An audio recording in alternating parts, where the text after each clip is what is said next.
Hello，大家好，我係嚟自仁濟醫院黃華商中學嘅可持續發展大使 3 班嘅梁雅婷。大家好，我係可持續發展大使3A 班嘅陳可欣。今日我想同大家討論旅遊同埋自然環境嘅關係，了解人類嘅行為點樣對自然環境帶嚟咗影響。可欣，你呢個暑假準備去邊度旅遊啊？我今個暑假準備去台北玩啊！你知唔知旅遊其實對社會同經濟都係有好多好處㗎？咁莫非我就係拯救世界嘅英雄？你諗多咗啦。其實旅遊嘅好處就係佢唔單止可以推動基礎建築嘅發展同保育，而且仲可以推動到一啲關於綠色嘅旅遊模式。哦，原來係咁，咁真係好可惜啊！我冇得成為拯救人類嘅英雄添。唔緊要，雖然你冇得拯救人類，但係你可以成為破壞地球嘅惡魔。吓？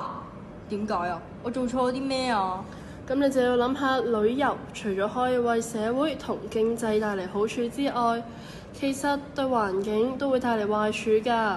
原來係咁，係咪真係好似如果旅客亂拋垃圾就係破壞自然生態，又或者係旅客去到景點嘅時候喺石頭雕刻咁樣啊？喂，你做咩搶晒啲台詞啊？不過你都講得啱，而且呢啲事唔係淨係表面㗎，佢會帶嚟好長遠嘅結果。就例如會令到生物多樣性喪失，加劇氣候變遷，同埋令到自然景觀退化，從而令到觀光價值降低。咁大件事，咁我哋要點解決啊？可以立法規管旅客嘅行為，就好似香港郊野公園條例一樣。都係罰少少錢啫，唔使驚啦。你唔好睇小喎，你知唔知呢？喺香港郊野公園亂拋垃圾係罰款1萬蚊㗎。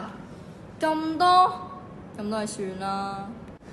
唉，做咩啊？做咩無啦啦嘆氣啊？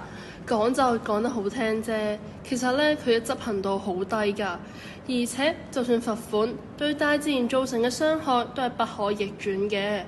就好似我之前跟教育局一齊去橋咀洲做考察嗰陣，仲好靚，但係喺5日嘅時候就俾人破壞，大批遊客湧入橋咀洲挖海螺。吓？居然有啲咁嘅事？佢令我諗起上次去雲南旅遊，都見到一啲寺廟嘅石頭上面俾人刻咗到此一遊嘅字喎。冇錯啊，呢啲行為睇落微不足道，但其實會影響成個生態鏈。唔通真係一啲辦法都冇？咁又唔使咁灰心住。其實除咗立法規管之外，更加重要嘅係教育市民，令佢哋從根源意識到環境保育嘅重要。原來係咁，我仲聽講有一樣叫生態旅遊嘅嘢都可以改善環境喎。生態旅遊咩嚟㗎？聽都未聽過嘅。咁你就真係孤陋寡聞啦。其實依家好多地方都推廣緊生態旅遊㗎，而生態旅遊嘅意思就係喺保留旅遊景點俾人參觀嘅同時，保護好完好嘅自然區域。哦，原來係咁。咁有啲咩好處啊？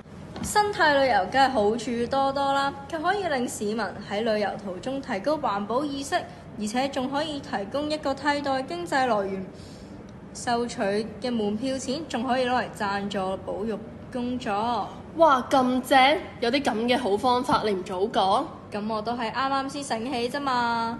好啦，咁我今次就大人有大量，唔同你計較。咁等我今次去台北旅行就實踐下生態旅遊，去多啲自然區域探索下。咁我就唔係惡魔啦，而係拯救世界英雄啦。停！你唔好走住。你唔係諗住咁自私，自己一個做英雄，唔同我講點做英雄啊嘛？哎呀，點會呢？依家咪同你講咯。就例如話，我哋去一啲自然地方嘅時候，唔好留低盜訪嘅痕跡。例如話喺前面提到喺石頭上面刻下到此一遊，或者係亂咁將啲垃圾周圍抌。嗱係咁同時係咪都唔可以帶走一啲自然環境入邊嘅嘢呢？你咁聰明嘅，冇錯，就算係帶走一個小石頭都有機會影響到成個生態㗎。我聰明就不嬲㗎啦，咁仲有冇其他？當然仲有啦，我哋應該多啲支持一啲本地嘅小店，咁就可以令一啲本地嘅小店喺網絡購物嘅急速發展下，都可以享受到旅遊經濟發展嘅成果。哦，喂，你睇下嗰度隻小雀仔好得意喎，不如我將我今日食剩嘅早餐分俾佢啊！喂，唔通你想做惡魔啊？我關心可愛嘅野生動物，唔通唔係天使咩？點解係惡魔啊？咁你就有所不知啦。如果你餵飼野生動物，可能會令佢哋喪失捕獵嘅能力，最後可能會餓死㗎。咁大件事，咁我以後都係唔好亂咁餵野生動物啦。咁就啱啦，同埋你要記得我哋要珍惜山水與森林，保育地球要同心。多謝。